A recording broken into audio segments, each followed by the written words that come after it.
Sa ngalan ng Ama at ng Anak at ng Espiritu Santo. Amen.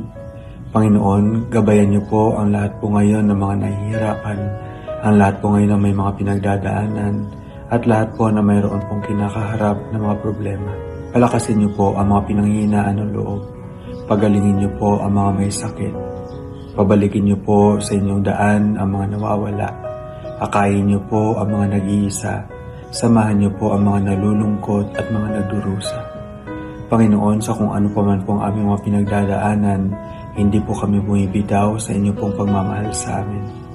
Ipagpatawad niyo rin po ang aming mga pagtataksil sa inyo. Ipagpatawad niyo rin po kapag kadalasan po kami ay nagiging makasarili.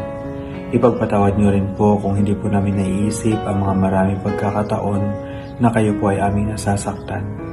Panginoon, sana po pwede lagi kami magsimula sa inyong grasya. Sana po turuan niyo po kami lagi na magsimula sa inyong pong pagmamahal sa amin.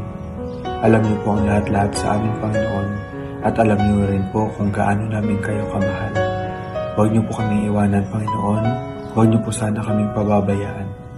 Ang lahat po ng aming mga panalangin ay sinusuko po namin sa inyo dahil kayo po ang nakakaalam ng lahat ng makakabuti sa amin. Ito po ang aming dalangin. Amen. Sa ngalan ng Ama, ng Anak, ng Espiritu Santo. Amen.